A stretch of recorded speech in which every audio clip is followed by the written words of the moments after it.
Andrew Barth Feldman, like I literally can't believe I'm looking at you. I'm freaking out. I'm sweating so bad. My hands are so clammy. I can't believe you're here in front of me. Thank you so much for having me. No. Thank you. So I have to just the genesis of how I got here. I'm dying to know the genesis. Two of my best friends in the world, Sadie and Tommy, are huge fans of yours. They love Sadie you. And Tommy. They love you. That is they too sweet. like were sending me the very, very nice things that you were posting about me. They're like, we love her and she's talking about you and I just think you'll find this meaningful. And then they and Tommy a couple weeks ago sent me your most recent. Sure. Yeah, of course. And he was like, I think you have to be on her podcast. And I was like, I bet she's in LA and I'm about to go to LA. Well, I was worried like that you were going to be like, oh, I need a restraining order. No, absolutely against not. her. It's incredibly flattering. Like my two reasons for being here are them and also like it's just tremendous. It just is very meaningful to me. Like I know it means a lot. The most meaningful person that I've ever been in the presence of. Wow. Seriously. And that thing that I posted, what did I say? You need to get back on. Remember. I said, oh yes, that was you singing Rocket Man, of course, which I needed to post on my story immediately. And I said, get this boy back to a Broadway stage. And then you responded, by the way, screamed at the top of my lungs when you responded. But also that was just like the tip of the iceberg of things that I've said. It's a great ego hit for me. Oh, I'm so glad. So I really appreciate it. And I appreciate talking to people who, I don't know the wording. Like any wording for it sounds egotistical, and maybe it just is. You say it. Like just somebody who like we can share in an appreciation of like I don't have to explain. I guess this is it. I don't have to explain myself to. No, is just I feel like relief. I know too much about you. You might get a little bit. Spooked. No, I'm so in for the adventure. I'm so happy to be here. Really, thank you for having me. Like so happy to have you. You have no idea. Seriously. Well, Brooke, you don't always have to be a star. I know, but you do if you are going to be in the biggest boy band in the world. I gotten so worked up that I had thrown up on myself in my stroller. In my 14-year-old self, I said, those are hot men. And look at them now. They're like babies. That was kind of just like a casual interest, which I guess maybe a little bit more than casual. Okay, well, you guys might know Andrew from No Hard Feelings. Jervin Hansen. You probably know him from the amount of times that I've spoken about Maneater over and over and over and over again. And when I saw No Hard Feelings, couldn't stop talking about it on our podcast, Brooke and Connor. And then the strike happened. Yeah. So we weren't really talking about we couldn't really talk about it. And I was going crazy. Like, couldn't talk about it. I had all this like built up Maneater energy that I like couldn't express. And so I was just playing it 24/7, number one on my Spotify Wrapped. Wow. Of course. Wow. That's crazy. Of course. And usually when I kind of force all of my obsessions on all of my friends, they're not like super enthusiastic about it just because I'm doing it over and over again. But Maneater was the one that everyone could get behind. Wow. That is like incredibly meaningful to me. That's Truly. really, really cool. Truly. That's really nice. It really is just like, it's my favorite song. It is my favorite song. Like, I don't know how else to describe it. Thank you, Brooke. It's really, I mean, like, for that to be the takeaway for a lot of people, or like one of the big takeaways from that movie, and there are thankfully many, yes. but like everybody worked so hard to make that what we thought it could be. And sorry. It was just a crazy journey to get that to be what it was. And so it makes me really happy. I was going to ask, like, did the script before you were cast have that piece in it? Or was it once you were cast and they were like, oh, this boy has the voice of an angel? Yeah, it was thanks. It was, yeah, that's what they said. We needed to sing. They said, oh, hang on, we got to get him to sing. No, yes. it was, so no, it was not in the script. There was, and I had forgotten about this. There was a moment in the script where Percy was shredding on guitar, I think. Oh. When I came on, I was like, okay, I guess I can sort of play guitar, but I can't I can't really play guitar. But so I was like, okay, I guess I'm gonna have to learn. But I had dinner with Gene, who wrote and directed the movie. Right. He had felt that moment wasn't sufficient as a moment for Jen's character Maddie and for the audience to see my character Percy really differently, and for him to come into himself a little bit. And John Phillips, who co-wrote the movie with Gene, found the video of me singing Rocket Man. That was kill Rocket Man. Thanks. So thank you. Like, I have no, I shouldn't say that just like due to creepiness, but I'm going to anyway. You can say whatever you want. You were live once, and I had no choice but to screen record the entire live and cut the screen recording into segments that now exist in my favorites folder on my phone of Maneater and Rocket Man. So my favorites folder on my phone is like 3 pictures of my guinea pig and then you singing Rocket Man. Oh my God. Maneater. Yeah. That is just, my heart is really expanding. I'm glad that your heart is expanding because I feel like a lot of people would be like, I'm going to head out. No, I don't think I really, really appreciate it. And I've come to appreciate it more and more and more and more and more. Like when people are that nice about stuff that I do. It's just really nice. Thank you. Thank you. So then from then on, it was John who saw Rocket Man and was like, what if we put in a song? Gene came up with Maneater because it was so tied in thematically to the movie. And I'm just yacht rock is my favorite genre of music. Yes. Like Hall & Oates. I love Hall & Oates so much. So it was just like perfect. It was the most exciting thing. And I was like, oh God, I really hope that actually happens. And yeah, it did actually happen. And there was another 100 steps of this story of like how Maneater became what it was. But I was really, really lucky that they let me do that. Did you like take part in the arrangement of it? Yeah, it was me. It was all me. You're kidding. Yeah, they had set me up with an arranger. I think his name was Rodney, and he's awesome. He was really, really great. But I think he didn't have a script. I think he just was sort of told like, this is the guy and it's going to be Maneater. And so he made an arrangement of it that was really beautiful, but like wasn't to me and to the team, it wasn't the same like expression of the character that it needed to be. And I had just kind of in my own time like done a version, and I sent Gene and John me doing both versions. Right. And they decided to go with mine. Not that Rodney's was awesome. Love Rodney. It was, we love Rodney. Literally love Rodney. Wouldn't be here without him. No, not at all. But yeah, it was all me. And then they were like setting me up to record it in like a studio. And I was like, hang on, like I have to do this live on the day. Like, because otherwise, like, what are we trying to do at this moment? Are we trying to be like, here's this moment for this kid to sing? Or are we trying to have this be like an authentic character moment? So that was fully live, you at the piano. It was almost fully live. Basically, I did go into a studio and record it. It felt just so wrong. And I kept fighting, but it's just really hard with sound. I didn't even realize how hard it is. Yeah. But with sound to like play and sing live, it's like impossible, especially in a movie where you're doing all these different takes and stuff. But I was fighting, and it was Jen who was the final call on it. Wow. It was Jen who I had like, it had been like decided like, okay, no, I'm going to go into a studio. We're not going to do it.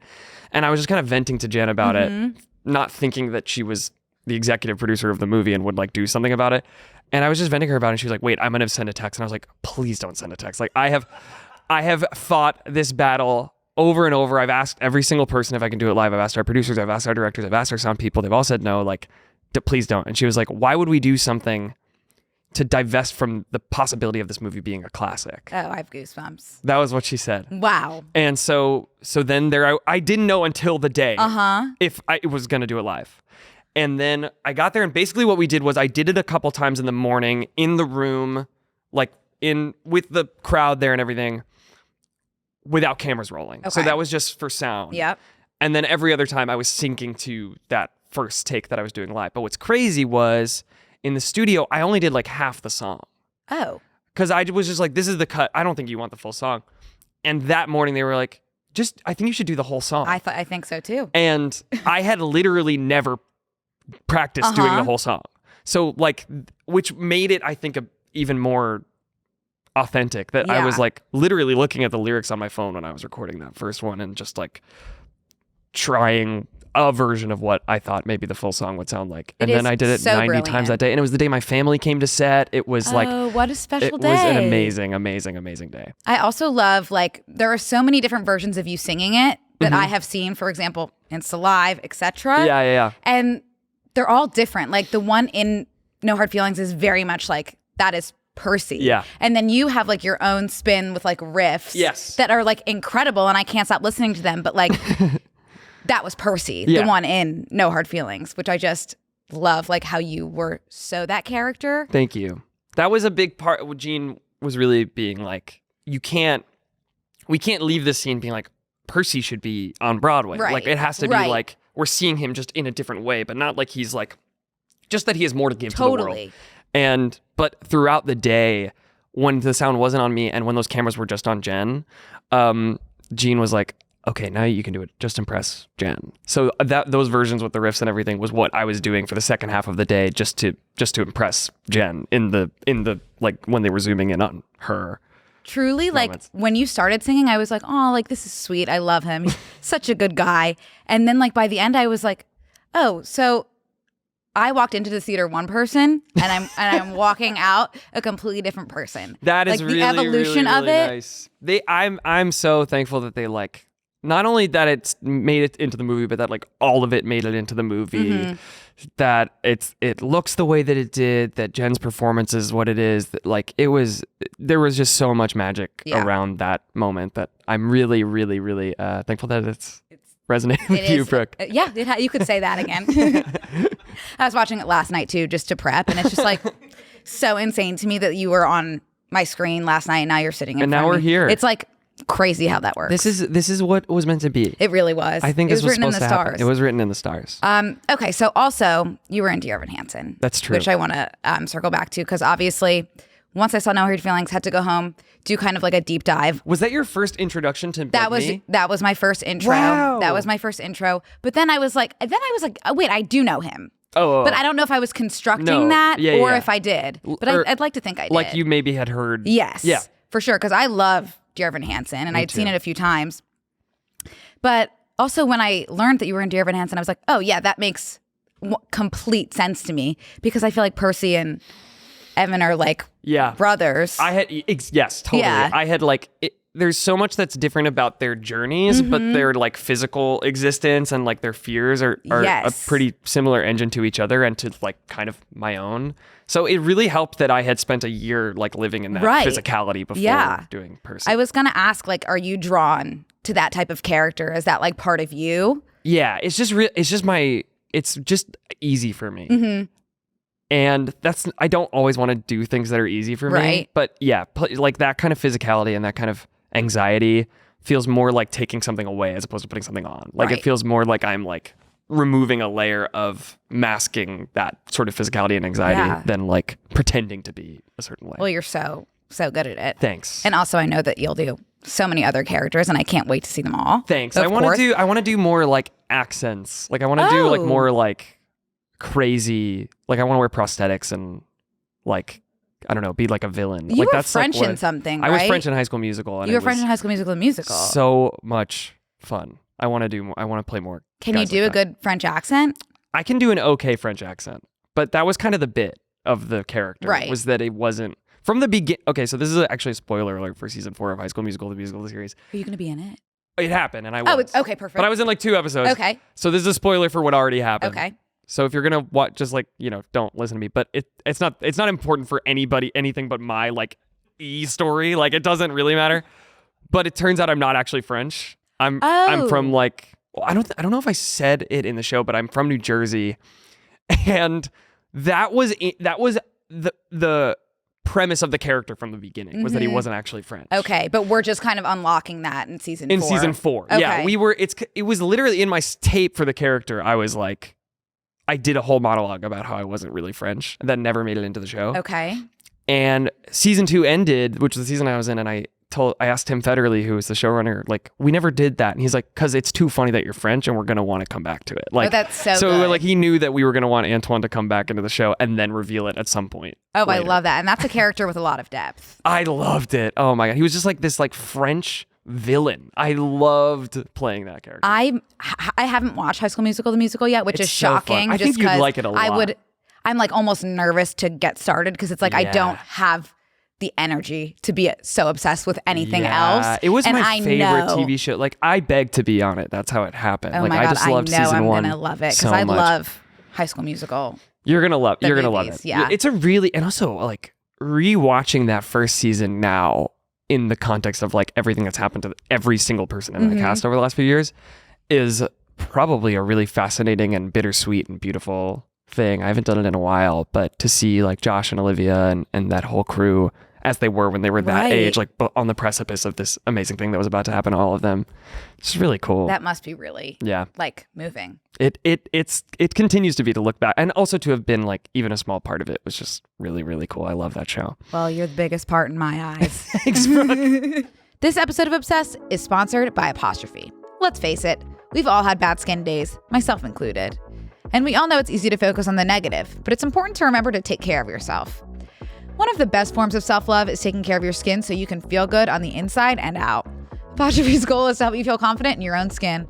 Whether you're dealing with breakouts, signs of aging, or acne scarring, Apostrophe will help you love the skin you're in.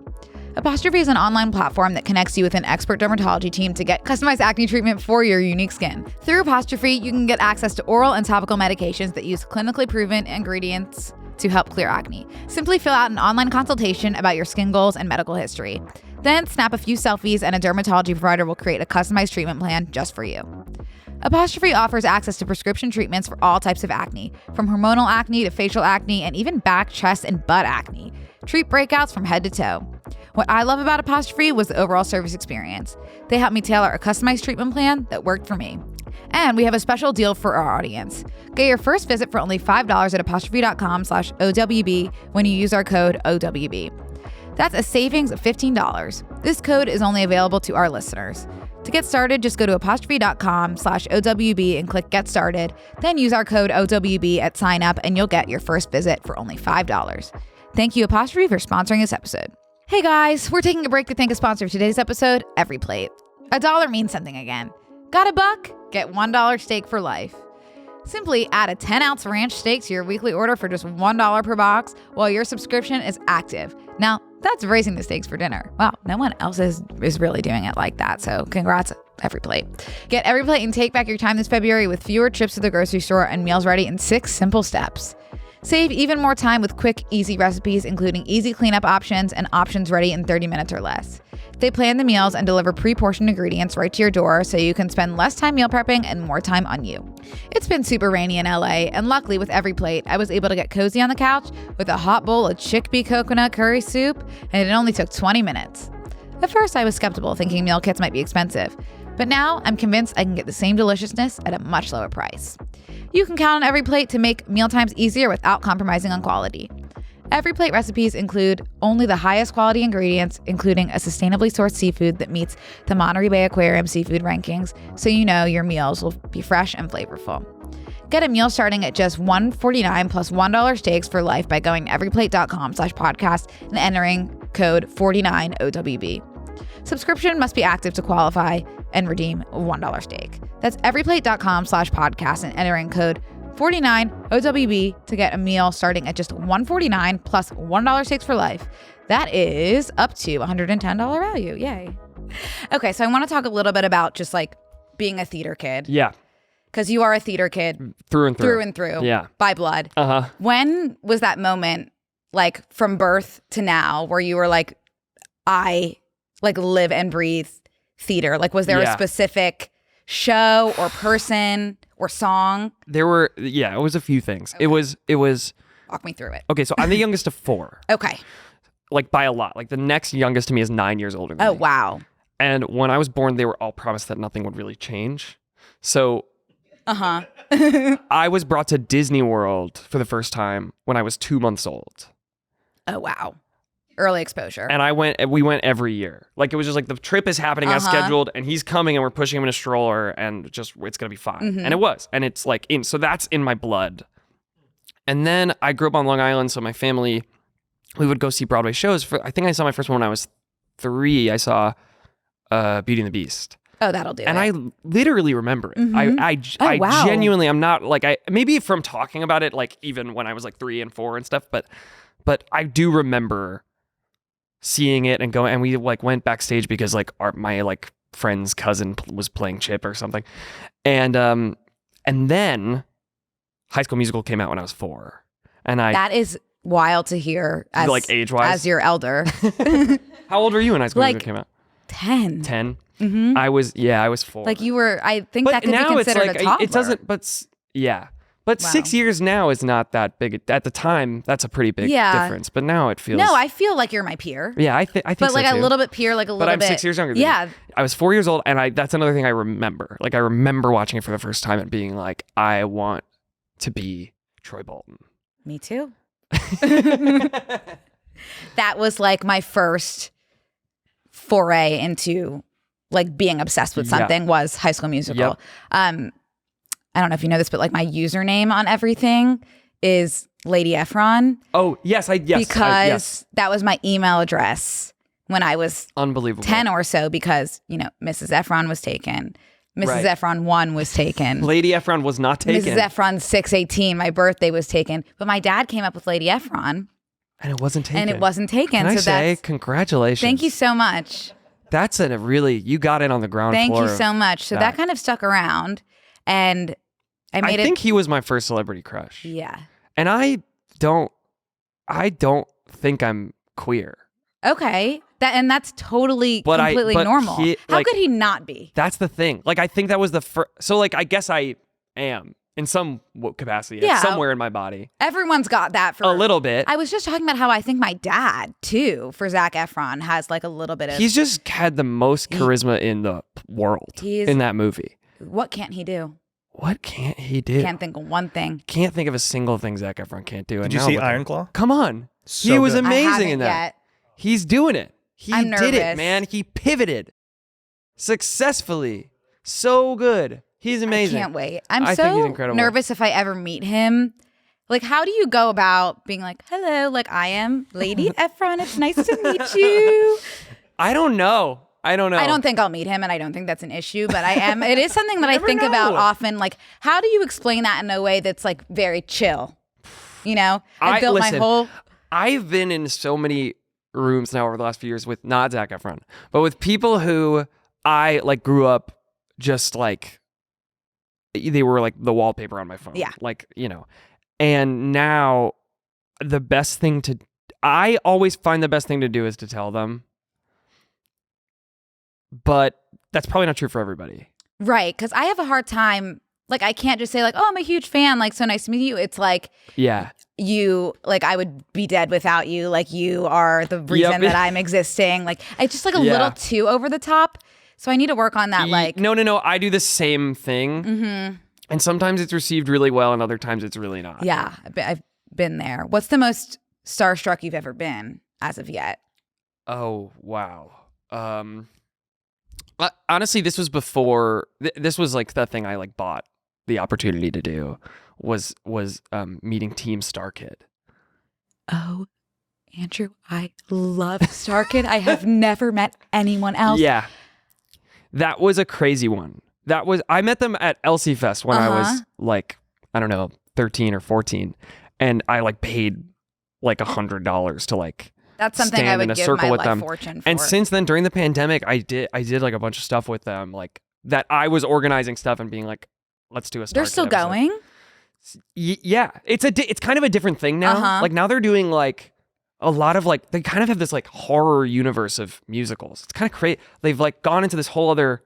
They're having this whole other life right now, which is really amazing. But just them as like an aggregate, I was doing like my murder mystery thing, Broadway Whodunit that I was doing there during the pandemic, and Broadway Jackbox, like all those things. Just we would do all these Star Kid episodes, and like I was like, this is crazy. Like that was really a crazy thing to reflect on and be like, if I could tell little me that not only am I like on this Zoom with all these people and they all know who I am, but like I brought them all here. Like I like cold direct messaged all of them. That is like the best feeling. And that honestly to this day is really pretty insane. And I think the feeling of being starstruck now is something I just have to manage a little better. Yeah. No, it's really hard. It's a weird one. To now I'm like working with people who I really admire, which is crazy. And I pinch myself and I do like feel a lot of gratitude. Like working with Jen, like was like I could only pinch myself for so long because at a certain point we were like really close friends. Wow. And it would be super weird if I was like, and I don't feel the inclination to be like, oh my God, you're right. Like now when I watch the Hunger Games, I text her and I'm like, this movie's great. That is like beyond. She's the best. She is unreal. Did you feel like intimidated walking into that, or walking into it for sure? But she is just the most disarming person on the planet. Wow. And we both like hate ice. So from the first moment we were like just breaking like ice in the way of like any kind of anything unsaid between us. Okay. We're gonna say to each other right away. Okay. So like I thought you had meant ice cubes. Yeah. No. Well, she is a very temperate person. Actually. Okay. Like physically, does not do well in love learning too that cold about or too her. hot. There you go. Yeah. That's true. She like gets like her eyes get messed up. Like for real. Like it's like a bodily thing. Wow. Anyway, that's not. I don't know. That's just that's gonna be in headlines tomorrow. Perfect. But yeah, we just from day one we were telling each other our like deepest darkest secrets from the very beginning, and she is like, yeah, she's one of the probably top like 20 most important people in my life, if not way more. I'm probably stretching that for like my own sake, but she's more important than that's amazing. And she's like a great person to teach you that like celebrities, because she's like a celebrity of all celebrities, are just like normal people. You can live the life you want to live, especially her having had her baby 8 months before we started filming. He was on set all the time. He's the best. Oh. And watching her before everything else be a mother above literally everything else in her life was like the most inspiring thing and the most comforting thing, like going into this world of like starting to be more known and stuff. I was really scared, but seeing her and the way she lived her life, I was like, oh, I can make this whatever I want it to be, because she is the most famous you can possibly be. Right. And she day to day lives pretty much a completely normal life. Just when you think she can't get any better. She's the best. She's genuinely 100% the best. I believe that with my whole heart. I love her so much. Okay. Do you remember like your first role, like the first time you got out on a stage and what that was like? Yeah, sort of. Yeah, I was my first like sort of role. I was Mr. Bundles in Annie.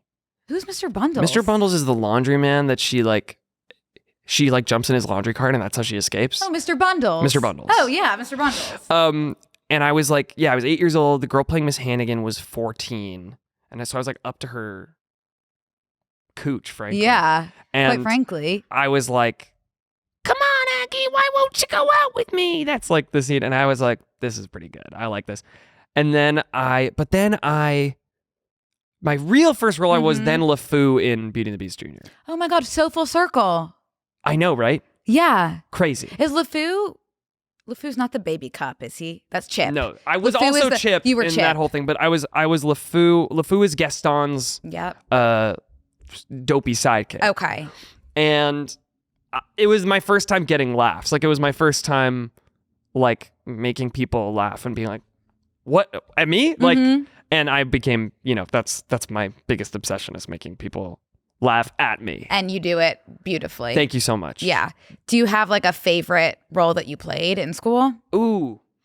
I keep coming back to, and it's on my mind right now, I keep coming back to Evan Goldman in 13. I've never seen 13. Oh my God. I was thinking about this morning because you're doing something. We're doing a concert. Yeah. We're doing a benefit concert of 13 the musical to raise money for my school, which is kind of like a whole other thing. It's really exciting. But yeah, I'm gonna play Evan again with like the most star-studded. It's an insane cast. Oh my God, tell us about it. We've got just a ton of incredible Broadway people. We've got Krista Rodriguez. We've got Antonio Cipriano, Ryan Haddad, Kuhver, Gracie Lawrence. Wow. From the band Lawrence is going to be in it. Oh my God. It's an insane cast. It's so exciting. That is insane. It's really, really, really exciting. And that role was just always so like close to home for me. And I keep coming back to it in a weird way, especially because I've obviously aged out of it pretty significantly, but I kind of want to be playing this part till I'm 50. I'm going to tell you right now, we will see you in that role on Broadway. Wow. I mean, that would be a really How old big, is he he's actually? 12. Okay. So that would be a really big reimagining we of will the text. see you in an adjacent role to Evan. I'll be the on rabbi, Broadway. maybe. You could always be the There's rabbi. one adult and it's the rabbi. Oh, that's perfect. Yeah. I could so see you as a rabbi. Thank you so much. Thank you. Okay. My main question that I'm most excited about is, this is a podcast about being obsessed with things. Yeah. What are you currently obsessed with? And also past obsessions, including but not limited to Star Wars. Yeah. Yeah. Wow, thank you. Yeah, you're welcome. My lifelong obsession is Yeah. the Disney parks. Yes. That's like my number one everything. I just went to Disneyland for the first time. And For the first time? I've been to Disney World once when I was little, but I don't remember it. Oh my God. I just remember I guess my first obsession was Woody from Toy Story. And He's a big part of it. He's a huge part of it. Had a big crush on Woody and then saw him and was very taken aback by his stature. Wait, okay.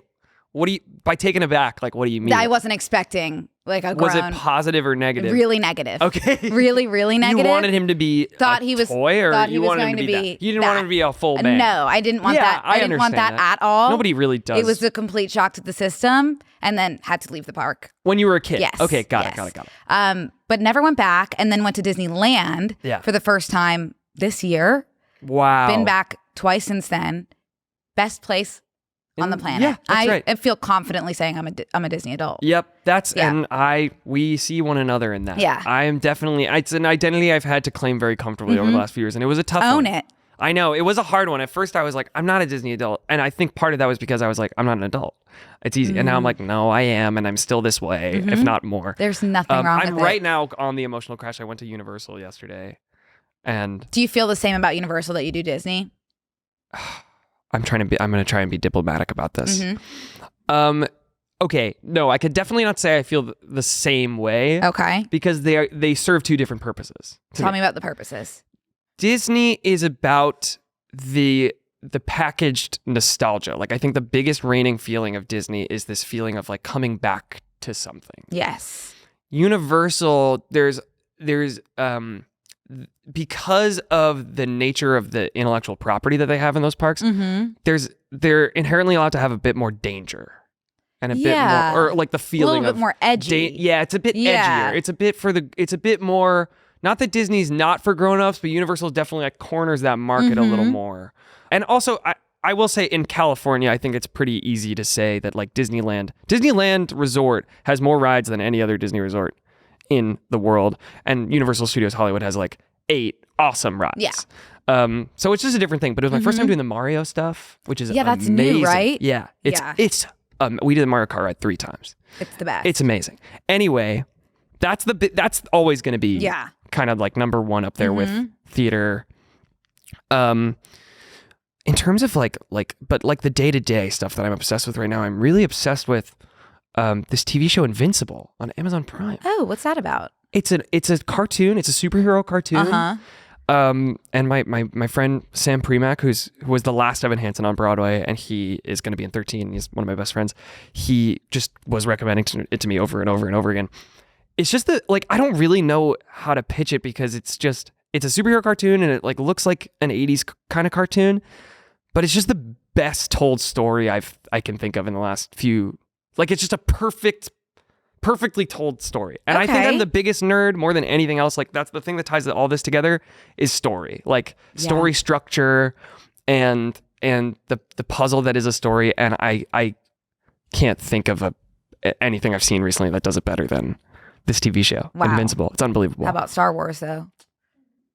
That's a great question. I don't think I think Star Wars episode. Okay, so Star Wars, and I know nothing about Star Wars except for the fact that you wrote a musical about it. Yeah, and I did. Yeah, and I love Star Wars. I love Star Wars so much. I think what's great about Star Wars now is the world more than anything else. I think like the story was really the center. Episodes like 4 and 5, which are the first 2. Okay, it's very complicated. Okay, since then it's really like focus on characters and world and stuff and just expanding it in the same way that kind of everything is right now with like the MCU and stuff. I don't know if is Star Wars still going? Star Wars is still going. It's really going on now. It's on Disney Plus. Okay, and they're doing more movies. Oh, like The Mandalorian. There's is that the Star Wars? Yeah, that's Star Wars, and there's like 5 other series too.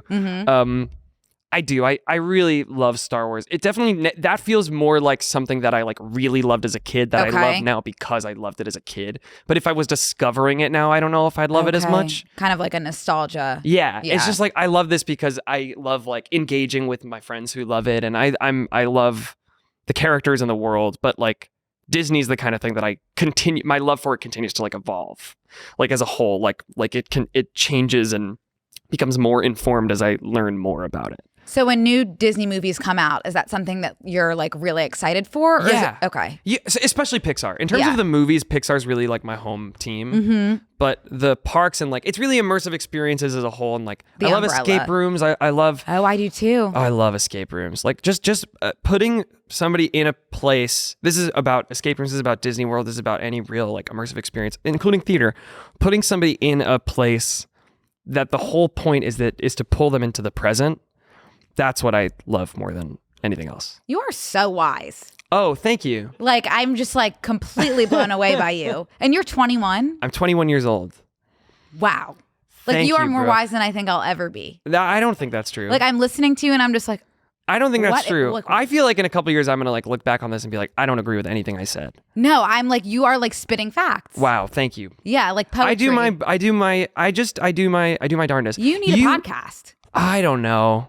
I feel like there's enough guys like me that have podcasts. No, there aren't. Okay. Yeah. Yeah. I guess I will.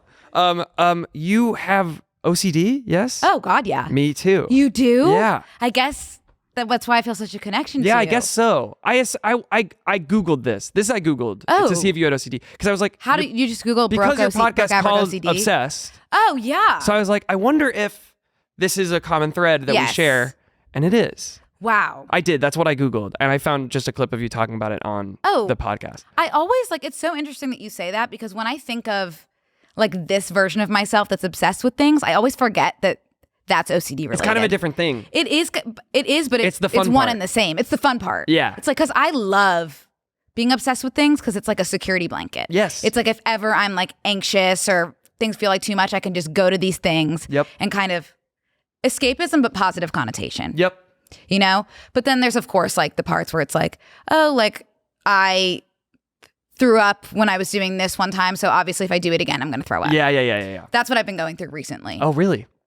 Yeah. Okay. Yeah, which is sweet and fun, and I love it, of course. But I like don't. How do you do what you do with OCD? With OCD? Yeah, that's a good question.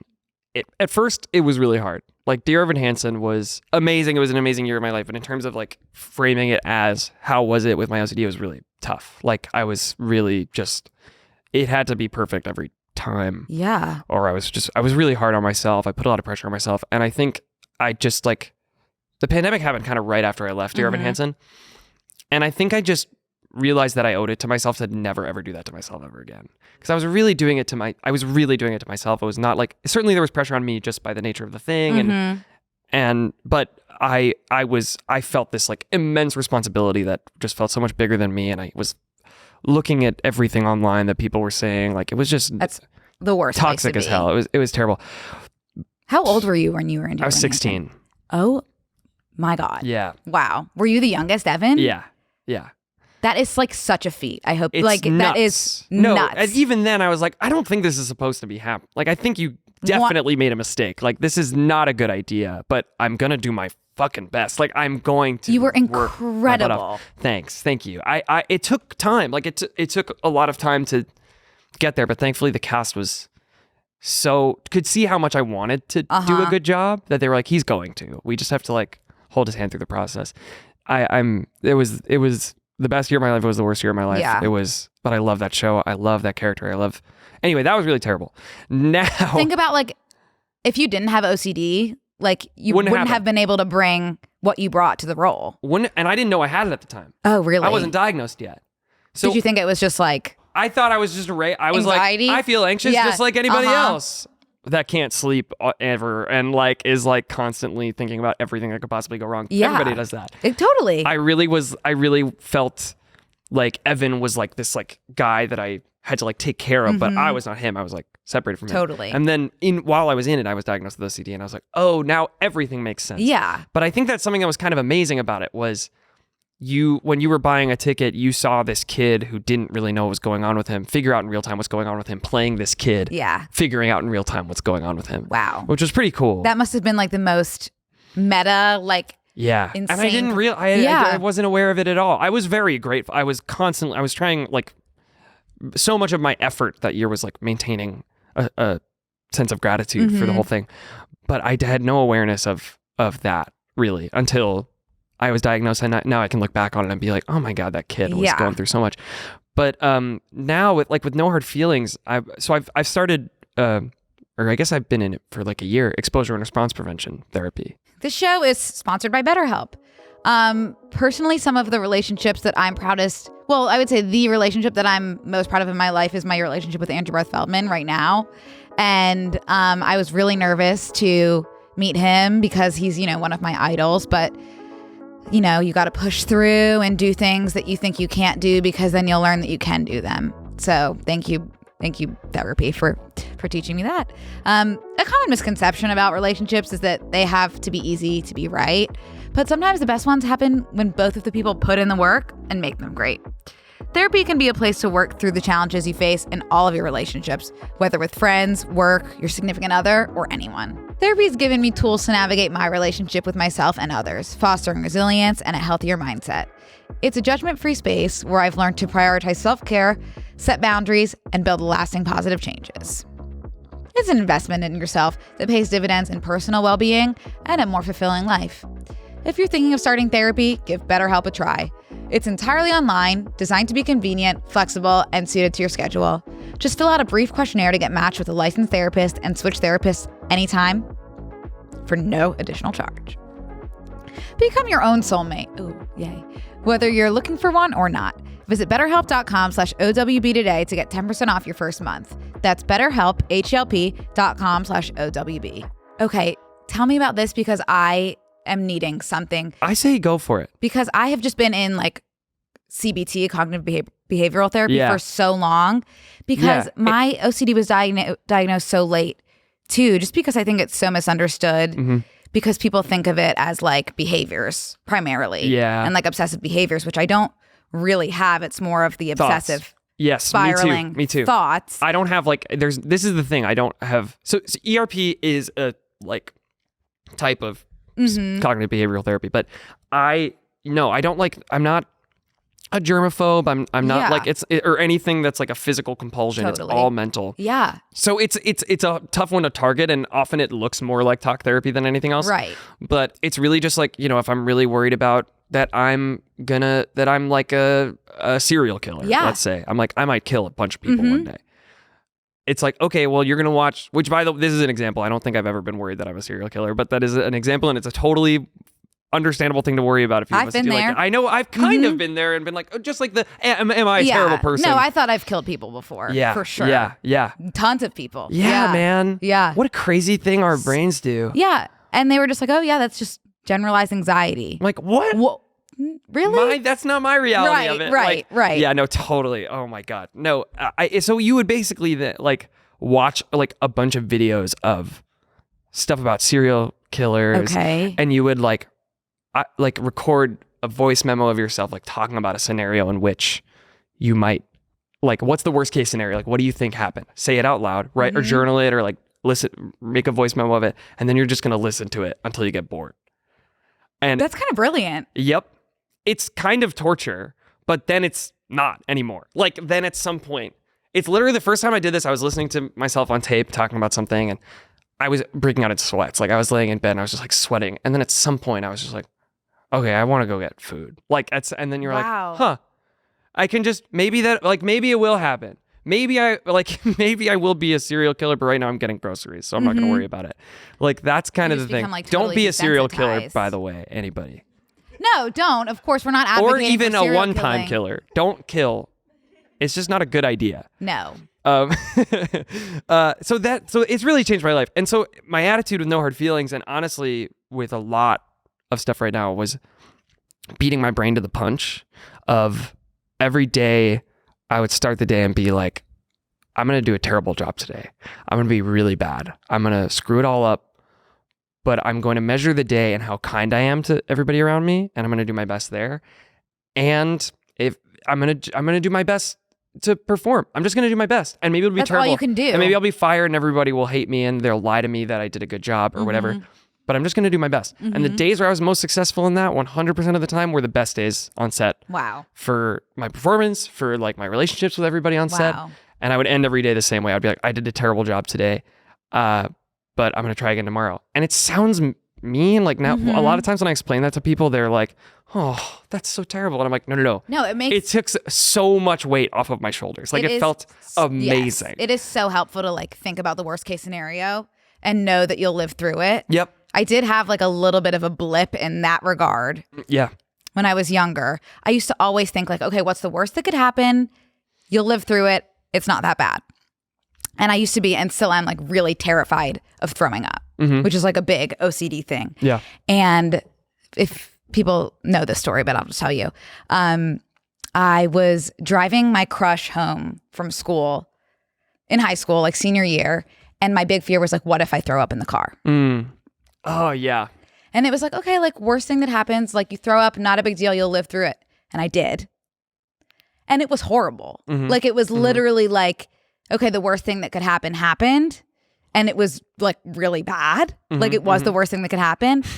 It's like, yes, I lived through it, but like I was like fully traumatized by it. So then that like totally ruined my like, okay, this is probably really not like helpful for anyone, by the way, because I'm just like the worst thing that happened and it was so awful, but I did live. Yeah, you like, did. I'm here. Not only did you live, but now here we are and you have that story. Now here to we tell. are and I have like, that story. Not that it needs to all be positive. Like that is so, that's really, really like tough. that was like so brutal. And so for a long time, I had a really hard time with the what's the worst that could happen. Yeah. Oh, that's the worst that could happen. Like, and it was like happened and so it sucked. bad. Yeah. Like it was not that it happened and I lived. Like I felt like I wasn't going to live through it. Yeah, no, yeah. But I did actually. So that is you a little. did, and you were like thriving. You know, it's like affects your life now, not at all. Like, Totally. you know? But now every time I'm like, okay, like what if I throw up during this? Like I'm like, okay, you probably will because you have and it will be horrible.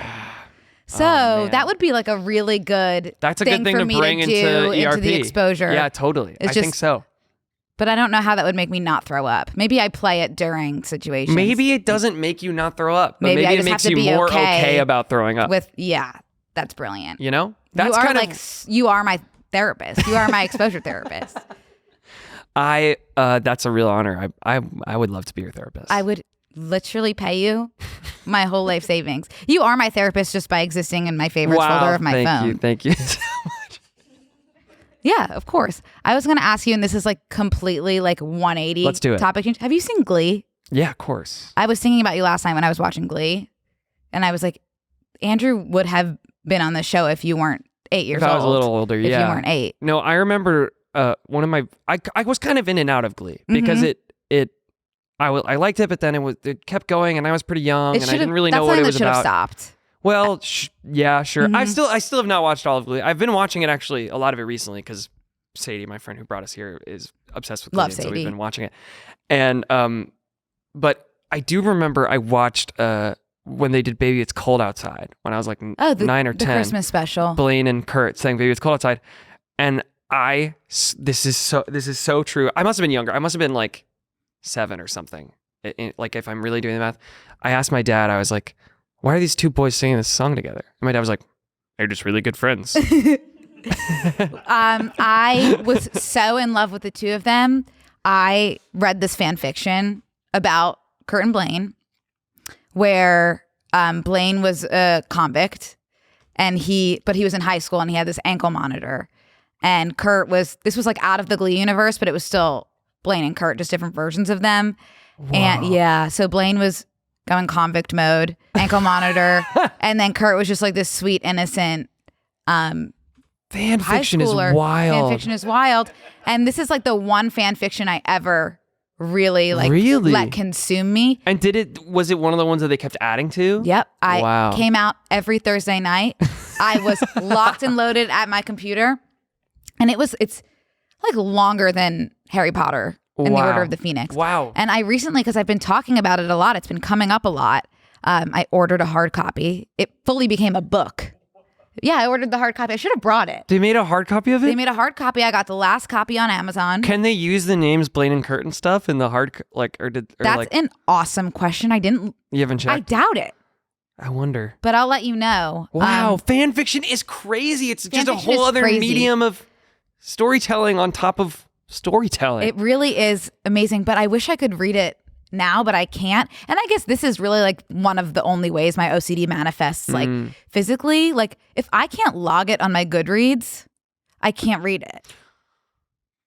Oh. Yeah, because I need to be able to have everything Yeah. listed in my read on Goodreads, and fan fiction doesn't give me that option on Goodreads. So you can't read it So I can't read it. It doesn't count. No, it doesn't So you count. It can't doesn't read count towards my 24 reading goal.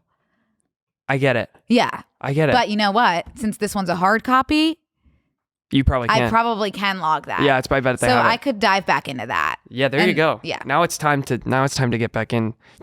So it's a lot of the same story. Like you'll like reread a lot of what you read, presumably. If you're gonna read I it. would assume it's the same thing, Yeah. but probably their names are changed. Wow. Yeah, but it was totally like, obviously Kurt completely healed Blaine of his inner criminal. Of course. Yeah, ankle monitor came off by the end. Amazing. Yeah, it was really an amazing. I bet Blaine's first day out was really meaningful. I bet so too. I Yeah. wish I remembered, and I'm gonna dive back into that ASAP. Yeah, as let me know possible. what Blaine did on his day out. Yeah, I will. Oh my God, speaking of Glee, I'm going to New York next month, and I'm seeing Little Shop of Horrors, Okay. which Yeah. Darren Criss is in right now. Yes. And I had to purchase myself a second row seat. Yes. Have you seen this production? I have not It's seen. so I've never great. seen Little Shop. Oh my God. Never. Little Shop is one of my favorite musicals, and this production is perfect. I've seen it like 5 times. Oh my God. It's Have you awesome. seen Darren in it? I haven't seen Darren in it yet because he just started. Yeah. But I saw my friend Rob played Seymour. I could see you as Seymour one day. Just thinking that on the way here. Let's manifest. I like that very much. Yeah. I want to do it so bad, and I've actually begged them like 10 times to let me do it. Oh, you will. I sure hope so. That's what they've said too. Yeah. Oh, So- Broadway Incorporated? Yeah. Oh. They've said anytime, and I'm like, I've been Okay, asking you I'm for like 4 ready. years. But I can't wait. it would be really exciting. It would be so fun. Anyway, I saw Rob. I saw Matt Doyle. I saw, who did I just see? Oh, I saw Corbin Bleu, who was amazing. Wow. Yes, he was Did amazing. you see Jonathan Groff in I it? didn't. I love I him. missed Jay Groff, but I just met him. No. Yes. Wait. I was told that we needed to talk about this because Yeah. you love Jonathan Groff. I saw Merrily. I've seen Merrily twice now because I'm headed back in March too. It's perfect. Perfect. It's perfect. It's perfect. It's perfect theater. Andrew, it's perfect. It's That was an my unbelievable first Sondheim, and I was worried That it was because going to I'm be very no. much like, oh, I love Rent. I love Spring Awakening, like more modern. Yeah. So I it's was a different worried, thing. but it's a different thing. I think of Sondheim's work, it's this production and this iteration of it is like more accessible than Yes. anything else he's done, and just more like emotionally rendered than most of his other work. But it's perfect. And we were just like hanging out after because I know a couple people in the show, and here he comes. A vision. A vision in a bike helmet. Oh my God, he was in a bike helmet. He's an always in a athlete. bike helmet. Wow, because he just bikes around, doesn't Yeah, he? he's always in a bike helmet. That's something that's true about him. And I was like, hi, like I am such a huge fan. He was like, me too, same here. And I was like, oh my God, it was crazy. It was crazy. He was so nice. He is. He was so nice. I was just telling him how much I love the show and also how much their press tour has meant to theater kids. The 3 of them doing a lie detector test. Never in my wildest dreams. Never in my wildest dreams. Jonathan saying that he gets wet. Like I could watch that over and over and over and over again. And I had to, of course I had no choice, get front row seats to Merrily so that I can get spit on. Wow, did you? Yeah, I did. Because I went last month and I was like far in the back, but I could see from afar him spitting. Spit. And you're like, I have to And get I was the like, spit. I need to be in And the you splash felt it? zone. You felt the spit? No, I didn't. But You didn't feel the now spit. I need to be in the splash zone. Oh, so you're So going I'm going again. I'm doing Merrily and Little Shop back to back. Great. 2 Great shows back to to back. see. Doing Splash Zone for Merrily. Fantastic. And then I don't think I have to worry about any sort of Splash Zone. It's not like it would be a worry, but No. just, yeah. No. There's no, Just- I mean, no, there's nothing that like really happens in the audience for Little Shop. And it's a really small theater because it's off I Broadway. hear it's really tiny. It's tiny. It's still off Broadway? It's just going to stay there forever. So this is kind of the thing with Little How Shop. does that work exactly? Does everything have to start off Broadway? Or does anything go right to Broadway? Yeah, definitely Yeah? things go right to Broadway. There's like a billion different ways for it to happen. There's like kind of infinite iterations of the path. It just depends on the show. But for Little Shop specifically, like, okay, we'll take these 2 shows as an example. Actually. Yes. Merrily, its first time, I think it did like workshops and readings, which is like all the stuff that happens in the back rooms, and they're trying to make the musical work because the musical is a machine. You have to do it every day. Like, Right. It went straight to Broadway, I think. I don't think they did an out of town. I could be wrong. Some historians might be really mad at me. Then this production started at the Meunier Chocolate Factory in London, which is, I think, off West End. I don't think it counts as West End. And then a couple years ago, they brought it off Broadway here. Okay. And then they brought it to Broadway. So that had this whole Okay. life. Little Shop was off Broadway the first time. Right. This was after Howard Ashman passed. They did a first production on Broadway years later. It was its first time on Broadway with Hunter Foster and Carrie Butler. And it was kind of a flop, which is crazy because everybody loves Little Shop. It's an amazing show, but everybody agreed, all the creative team agreed, it just should not be in a Broadway house. Really? Yeah. I think I'm starting to appreciate more and more how much the size of the space you're in impacts the like effect of the show. And when they were looking at bringing Little Shop back to New York, kind of everybody, like apparently like Alan Menken and everybody were like, we can do it as long as it's not on Broadway. Wow. It has to be off Broadway. And it can just probably run. There's no reason for it to close. Right. Like it might close at some point, but it's sold out all the time. Yeah. It's a small theater. Yeah. It doesn't cost too much to run. You just got the plant.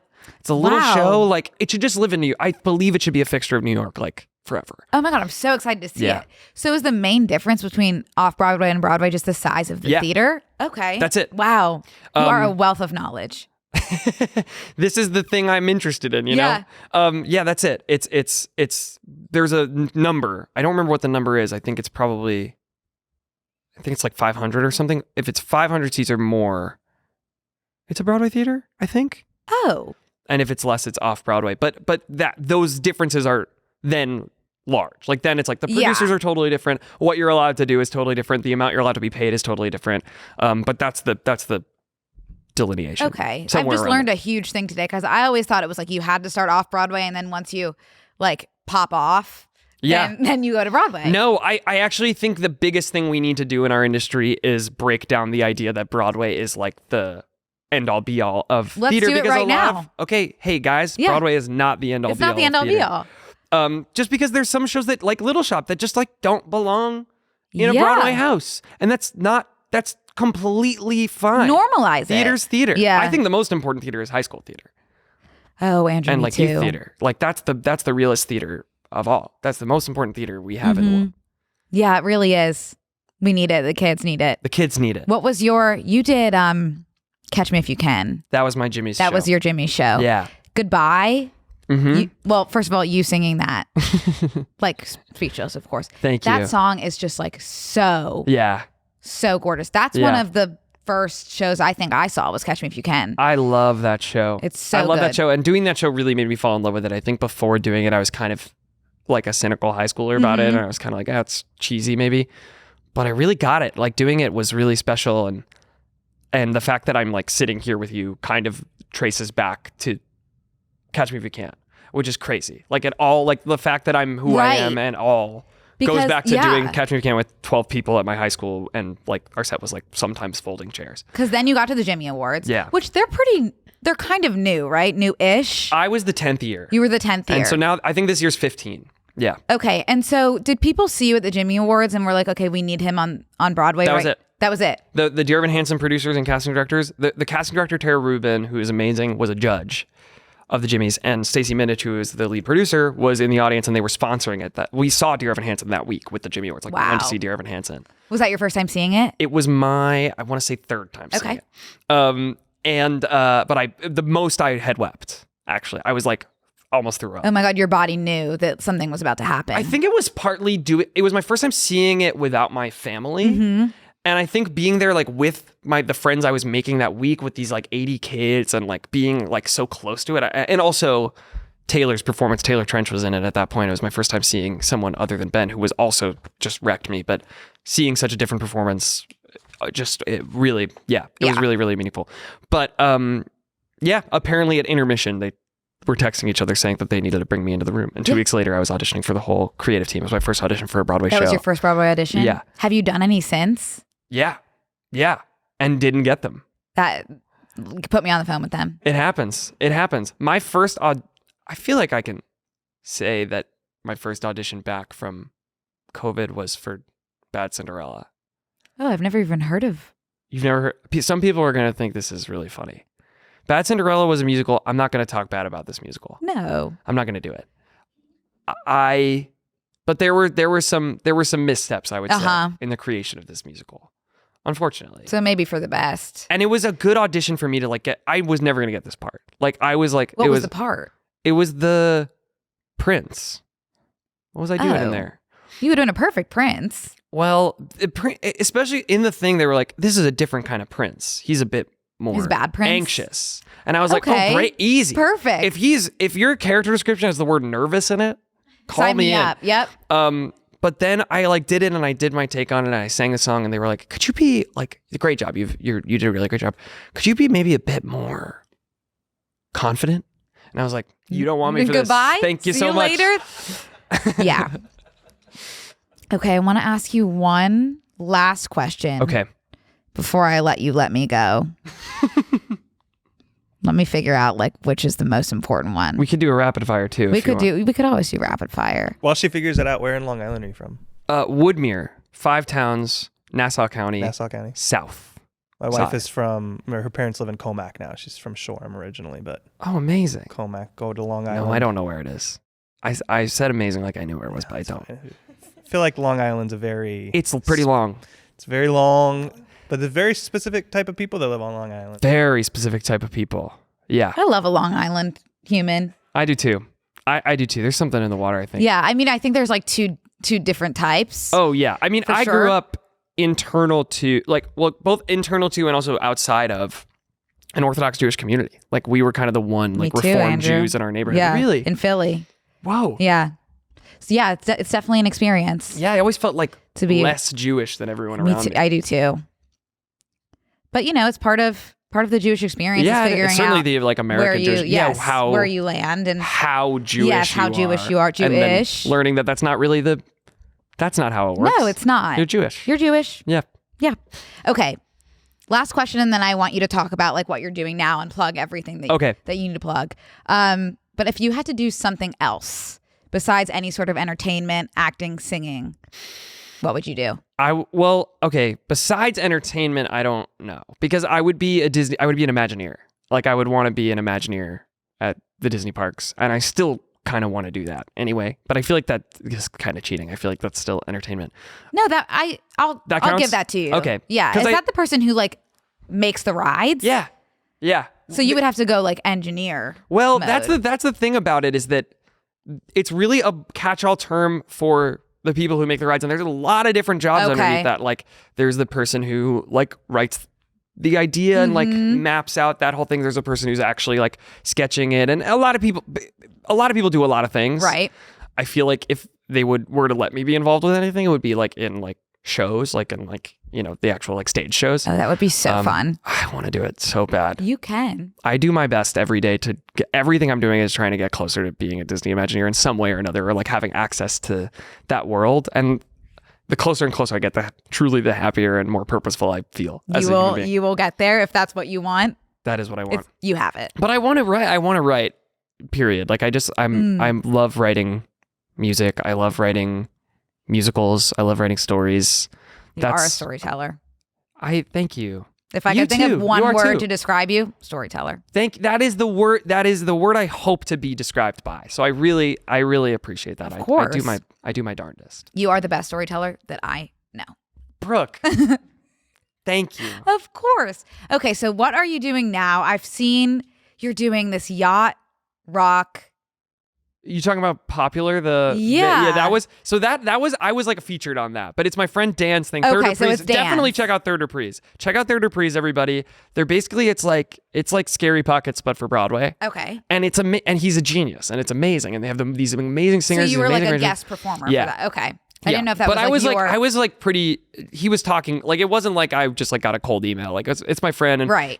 I was in the process of like all of that being made. I was one of the first people to do it. But that is so cool. It's huge. It's amazing. Him and I this weekend are going to. This will be out. I'm not promoting this. It's just what's happening and why I'm in California is I'm going to the Junior Theater Festival in Sacramento. I'm performing for 2,000 middle school theater kids. How amazing is this? For like an hour. What are you performing? Just a bunch of theater songs. Some of my own, some of the ones I'm like known for, and then just like ones I want to do. Like truly, I just got to make my own set. They flew me out here. Like it's a dream come true. I'm so excited. Oh my and God. Dan, who runs and orchestrates all of Third Reprises, is coming to accompany. And That's a dream. it's the best. And it's the speaking best. of, you also have your own music and your own album. I do. Penn Station. I do. Penn Station. Penn Which Station is is brilliant. out. Thank you so much. It's funny. I think what I want to do is, like I said, like writing music for like stories and like musicals and stuff. And Penn Station is kind of all the music that doesn't fit that. Yeah. So I couldn't do anything but release it. But like I don't really have any interest in being like a recording artist. Really? It just doesn't call to me. Okay. I so respect the people who do, and so many of my friends are and do and are so good at it.